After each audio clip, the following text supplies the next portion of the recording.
नमस्कार, कांठल की आवाज़ डिजिटल न्यूज में आपका स्वागत है।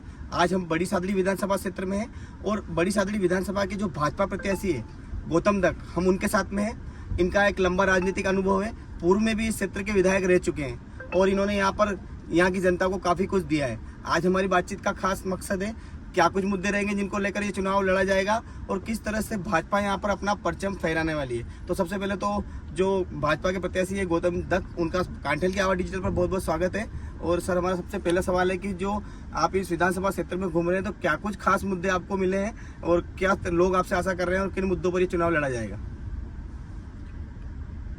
पिछले 5 सालों में जो कांग्रेस की सरकार थी उसने अपने किए हुए कोई भी वादे को पूरा नहीं किया।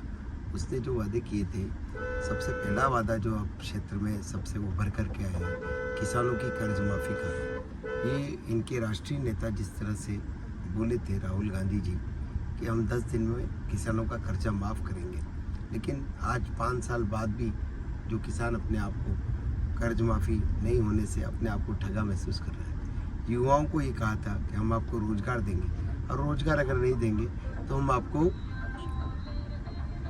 बेरोजगारी भत्ता देंगे, लेकिन न तो उनको रोज़गार मिला न बेरोजगारी भत्ता मिला। उल्टा उनको पेपर लीक का जो दंश मिला है कि युवा उससे कहीं न कहीं अपने आप को ठगा परेशान सा महसूस कर रहा है, उसको अपना भविष्य जो है वो अंधकार में दिख रहा है। तो जहाँ तक बात इस बड़ी सादड़ी विधानसभा क्षेत्र की करें तो ये जो हमारा धमोतर पंचायत समिति क्षेत्र है, वो जो मतलब प्रतापगढ़ से लगता हुआ एरिया है, तो इसका किस तरह से विकास किया जाएगा? यदि आप सरकार में आते हैं तो इस क्षेत्र के लिए क्या कुछ खास रहेगा? इस क्षेत्र में पेयजल एक बहुत बड़ी समस्या है। इसको वैसे हमारी पूर्व की सरकार में, वसुंधरा जी की सरकार में, इसके हर एक गाँव को पेयजल से, जाखम पेयजल परियोजना से जोड़ा गया था, लेकिन ये सरकार जो है केवल काम तो कुछ करती नहीं है, केवल और केवल घोषणाएं करके लोगों को खुश करने का काम करती है। इनकी कोई भी योजना ज़मीन पे नहीं उतरती है। मैं आपको विश्वास दिलाता हूँ कि निश्चित रूप से ये पेयजल की जो इधर की समस्या है उसको जरूर हम टारगेट करके उसको ठीक करने का प्रयास करेंगे। कांग्रेस ने जो हाल ही में 7 गारंटियां लागू की है, उसको लेकर क्या कहना चाहेंगे? जी, इनकी गारंटियों की कोई वैल्यू नहीं है। जो इनके राष्ट्रीय अध्यक्ष हैं उनके वीडियो आप देखेंगे, उन्होंने गिनती गिनी थी 1 2 3 4 5 6 7 8 9 10। इनका जब राष्ट्रीय नेता राहुल गांधी, जिसको ये भावी प्रधानमंत्री के रूप में पेश करते हैं, वो अपनी जुबान से बोलता है तो फिर उसके बाद में इन गारंटियों की क्या वैल्यू है? जो पिछली बार इन्होंने कहा था वो सारे वादे फेल हुए हैं। इन्होंने कहा था किसानों को 8 घंटे बिजली देंगे, आज 4 घंटे आपके सामने ही पूछा तो 4 घंटे की बात वो किसान कर रहे थे।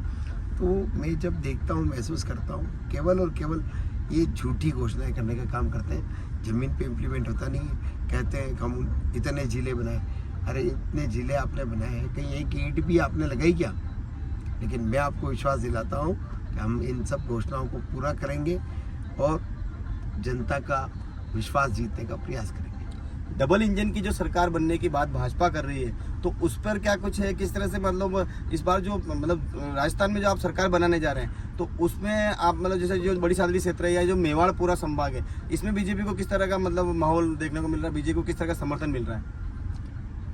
ये जनता का समर्थन आप स्वयं देख रहे हैं। आप 2-4 सभाओं में मेरे साथ आ गए हैं, तो जिस तरह से गुस्सा है इस सरकार के प्रति, इस सरकार में जिस प्रकार से भ्रष्टाचार हुआ है, और ये भ्रष्टाचार के आरोप कोई आम आदमी नहीं लगा रहा है, बीजेपी पार्टी नहीं लगा, इनके स्वयं की सरकार के विधायक ये आरोप लगा रहे हैं कि ये सरकार भ्रष्ट है। इनके काले कारनामों की लाल डायरी वो स्वयं इनके विधायक दिखा रहे हैं। इनके विधायक है भरत सिंह जी, सीनियर विधायक है, वो कहते हैं सरकार भ्रष्ट है, इसके मंत्री भ्रष्ट है। तो मुझे तो ऐसा लगता है इनको शर्म आ करके इनको बीच समय में ही इस्तीफा दे करके घर चले जाना चाहिए था, लेकिन ये बेशरम लोग हैं। जब इनके मुख्यमंत्री जी शिक्षकों के सम्मेलन में शिक्षकों से पूछते हैं कि आपका ट्रांसफ़र का पैसा लगता है कि नहीं लगता है, तो सब टीचर्स एक स्वर में बोलते हैं कि पैसा लगता है। और आप देखते होंगे इनकी बेशर्मी का कि ये केवल शिक्षा मंत्री थे, लेकिन इनको प्रमोट करके कि अब प्रदेश का अध्यक्ष बनाया गया उस घटना के बाद, तो हम इनकी संवेदनशीलता समझ सकते हैं। उनको घर भेजने की बजाय में उनको प्रमोट करने का काम जो सरकार ने किया है, तो इससे इनके मंसूबे जारी होते हैं। ये केवल और केवल कलेक्शन एजेंट के रूप में बैठे हुए हैं। तो ये भाजपा के प्रत्याशी हैं गौतम दत्त, जिन्होंने लगभग हमारे सभी सवालों का जवाब दिया है। मेरा एक सवाल और था कि सर, ये जो बड़ी सादरी विधानसभा है, इस क्षेत्र की जनता के नाम क्या कुछ खास संदेश देना चाहेंगे कांठल की आवाज़ डिजिटल के माध्यम से? अगर हमारी पार्टी को और हमें मौका अगर मिलेगा तो निश्चित रूप से इस क्षेत्र के जो भी विकास के कार्य हैं उन सबको हम एक नई ऊंचाई देने का काम करेंगे। और वैसे भी हमने 13 से 18 के बीच में जिस प्रकार से इस विधानसभा में जो उपलब्धियां हासिल हुई वो कहीं ना कहीं अपने आप में एक रिकॉर्ड है, और मैं उस रिकॉर्ड को तोड़ने की पुनः कोशिश करूँगा। बहुत बहुत धन्यवाद। मनोज राठौड़, कांठल की आवाज़, प्रतापगढ़।